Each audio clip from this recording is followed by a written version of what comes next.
When looking for RC products on the web, check out rcdeal.com. This segment is sponsored by rcdeal.com.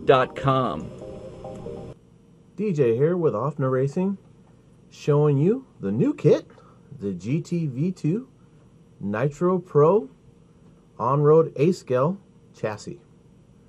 Of course, we have two versions of this, and in the box you're going to see two different cars. That is the F-Type in the red and the CV in the yellow. We'll show those a little bit later, but we're going to get this box open and show you the contents in the box. All right. Comes in a corrugated box. Of course, the cardboard is a sleeve. We'll open this up, get some of the stuff out of here. Of course, if you're looking at the box right now and you see the box from the very top, you're going to have decals in there, your instruction manual, OFNA decals, a couple of plastic items sealed in a bag, and of course the clear body itself. We took the packaging out of the clear body so we can show you what's in there. So you get a set of the GT-V2 decals. You also get the OFNA decals there. There's a whole bunch of decals you can reuse over and over again. Of course, the decal sheet for the car kit itself, headlights, taillights, and so on. All a little detail to make the body look pretty cool. All right, the instruction manual, of course, showing you the part numbers, the parts list that you need. Anything that you might have to find or rebuild, of course, is in the instruction manual itself. And if you need any further questions, you all can also give us a call here at OFNA regarding the manual. All right.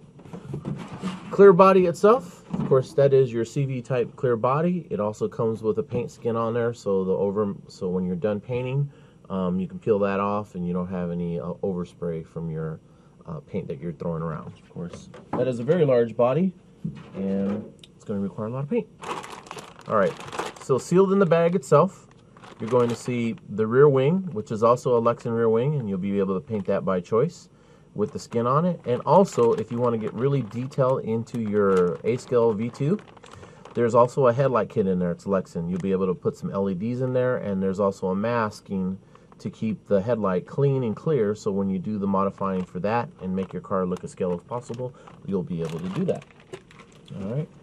Further in the kit, you're going to see the air filter, the fuel tubing, the clutch kit, the clutch gears, the shoes themselves, the flywheel nut, and the flywheel. Of course, this comes with aluminum shoes that you're going to see in the bag right there. Also, a aluminum 3-shoe flywheel.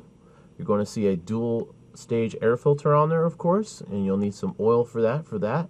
You can also look on OFNA.com to get some air filter oil if you need to. Of course, a flywheel lock nut and the hardware that you need to do to get it mounted onto the chassis. Next thing is your shock kit. Now, this is about the only other thing that you'll need to do a major build on, of course. The shocks themselves are full aluminum. Shock caps down to the bottom of the shock body. Collars also are threaded and aluminum and adjustable. Of course, you're also going to see in this bag itself nitride shock shafts for ultra smoothness, a set of springs, and contained in there you're going to see the shock oil. You know, there is a container there full of shock oil. Of course, it's more than enough. If you have to ever do a rebuild or if something goes wrong, you'll need to go over there. You'll have that bag. Of course, O-rings and shock pistons are in there, and the shock pistons are conical shock pistons. Of course, that's the new thing in racing right now. So, really good bag kit in here, ready to go. You don't have to run out and get shock oil for this. And I believe the shock oil is either 800 or so. So, good stuff in the package. We'll get the car out of here. And of course, the car is 80% built, like I said. You'll find that you'll be doing some minor stuff like gluing the wheels to the tires and so on. We'll get to the front of the car and we'll start with the front bumper, of course. The front bumper is a high impact bumper. It is high dense foam, of course. There's a lot of material there just in case the event of a collision or those not so great moments, like I've said before. Of course, adjustable body mounts on here, so if you need to change bodies from the F style to the CV style, you'll be able to do that. Pull the screw out of the side right here, raise the body mount out, and of course the platforms, they are swivel mounted, so they will contour to the body, and that'll be less of the hassle. All right, we get to still stay on the front of the car, of course. You're going to see the aluminum shocks that are already built on this car for a sample. you're going to see that they have adjustable ride height collars on there, and the shock bodies are threaded. Of course, aluminum shock caps that you're going to see here. You're seeing a stainless steel shock ball post, of course, up on the front right here, and they will have the hardware to mount everything in place. Of course, you're seeing it without a lock nut on there. Okay. The other thing at the bottom, of course, of the shock body itself, you really can't see it, is going to be nitride shock shafts. Like I said, for smoothness that they are. They are high volume shocks, but they are short bodied, and that's to do with the low CG of the car itself. Of course, the rears are a little bit longer, but they offer a lot of volume and great dampening for the GT car, being that it's as heavy as it is. All right. Let's see if I could try to get a good shot. A little bit of the shot of the tie rod ends. Of course, the tie rod ends themselves are all the way around the car. They're going to come on the front camber links, the rear camber links, the steering linkage, and also the steering rod off the servo.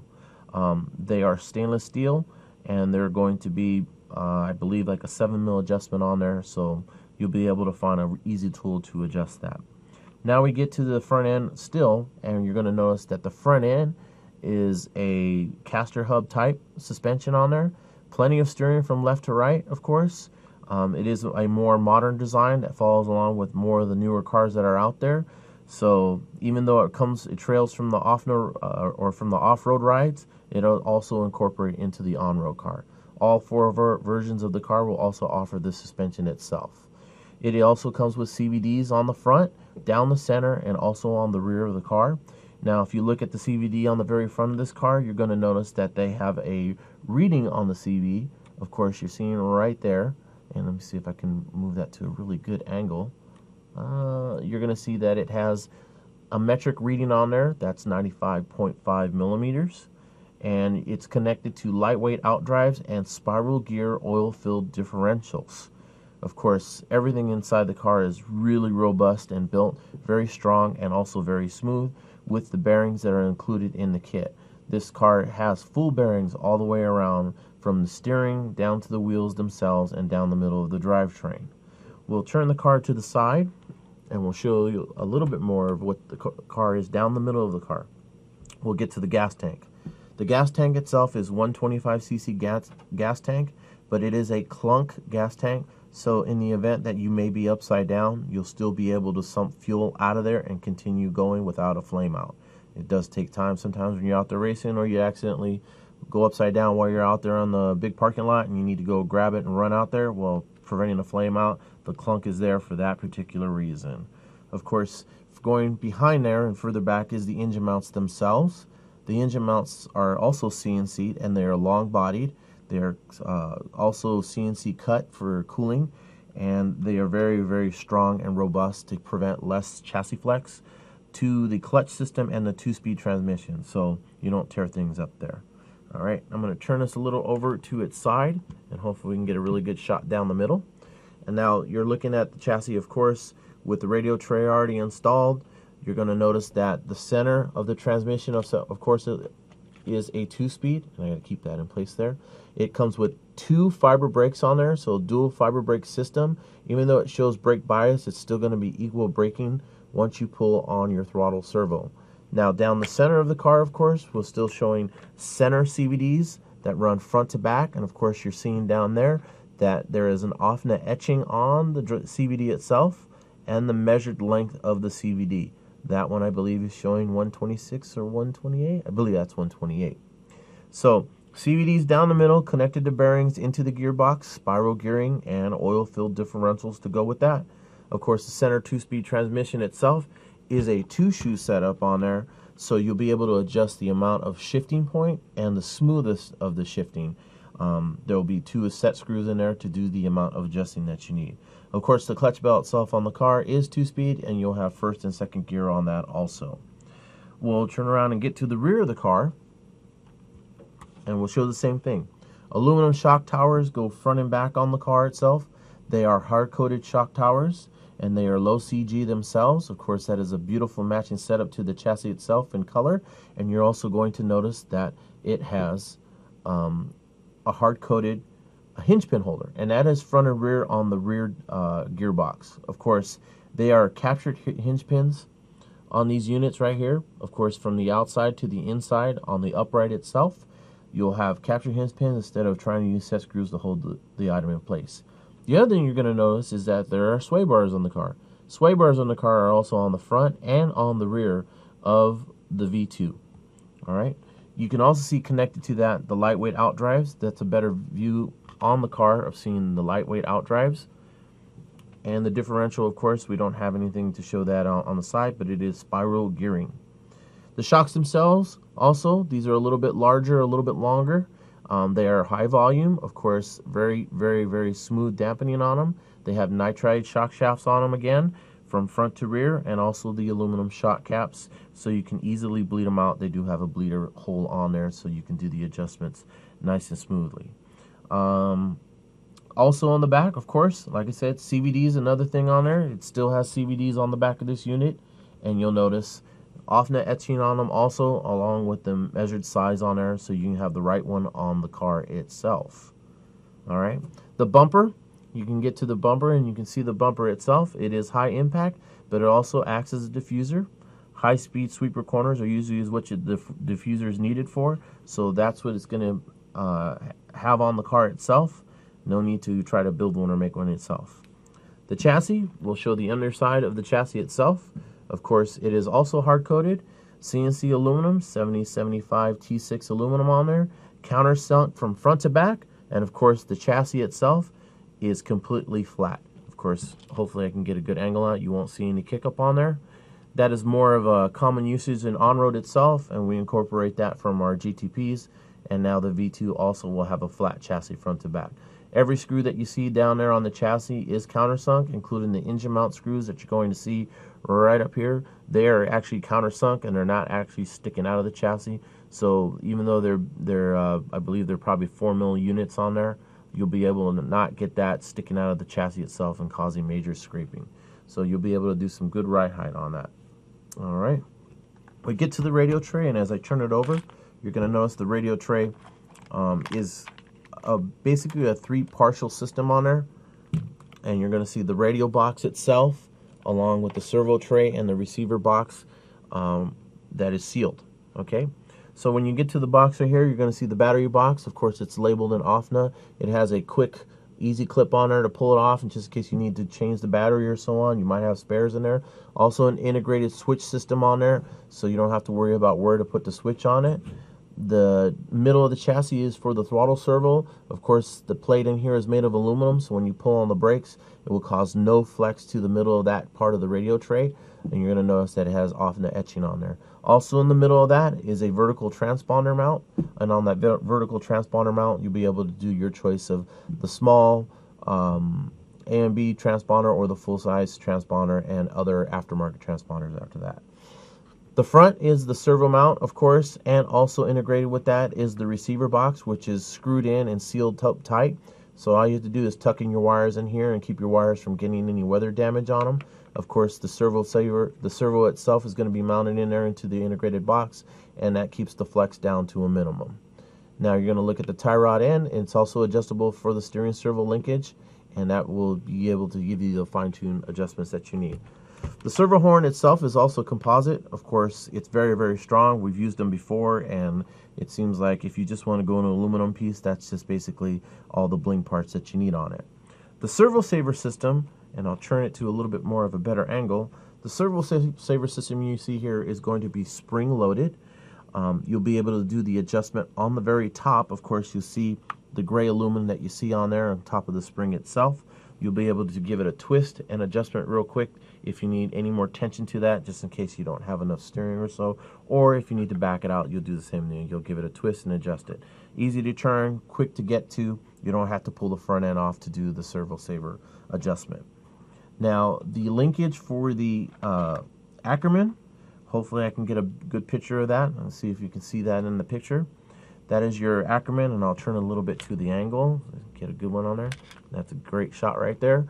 Of course, it is a 3-point Ackerman on there, so you can go from anywhere from the neutral setup to a more aggressive or less steering setup on there, let alone the linkage underneath or the servo posts themselves also have a 3-point setup on there that can further adjust the car for more steering setups that you may need. The chassis braces themselves are also composite chassis braces. It allows a lot more chassis flex into the car, especially at high-speed cornering. So when the car flexes to the corner, it maintains the great mechanical grip that you may need to go through the corner. Of course, the rear end too also had the camber adjustments to the rear, and we'll get a good shot of looking at it from the front side. You're going to see that it has the sway bars on there, and then the tie rod ends themselves are nice and thick. They have very robust setups for them because they're A-scale setup on there. They have high clearance, but they are short, and there's multiple adjustments, as you can see, on the shock tower itself for roll center, camber links, and the shock positions that you may need on this. All right. So now I'll get with you on just the wheels and the tires real quick. These are intermediate tires, of course, race tires. They are semi-hard compound, V-grooved, very, very, very nice tire. All you have to do is glue those up. Of course, it comes with a black 6-spoke wheel. The RTR will come with the white version on there, and a really nice kit. You'll be able to buy these wheels as an aftermarket. We'll put this car right away real quick, and we'll show you the bodies as the final item. We have 2 bodies that come in the kit that you can choose from. Of course, one is going to be the F-style car, and the other one is going to be the CV style. Of course, these ones we already had pre-painted, and of course you're going to be able to pick the designs that you want to see out of the car and have fun with. So you and your buddy can choose either or instead of running around with the same type of car. The nice yellow CV is a really nice kit. Of course, you can see all the decal on it for all the detailing on it. And of course, on the F body, same thing, has a little bit different detail, but a more aggressive front end on there. I think it's more of a racer style type of body, but both beautiful bodies in line. Of course, we're going to offer more bodies later on as we continue to grow this line on the car. I'll take one of these bodies right now and slap it onto the chassis itself so you can get a better idea of what it looks like completely laid out. So here's the CV body and the car itself. Of course, it's a quick setup right now. That is your CV body that's ready to go, and you can paint yours to any color that you want and put the decals the way you want it. That is the GT-V2 Nitro kit, and it is a pro roller, 80%. We're just about ready to go. All you do is slap in your electronics, your motor, and you're ready to go. Thanks for watching. This show has been sponsored by rcdeal.com. So remember, rcdeal.com for your RC auction and web store needs. It's rcdeal.com.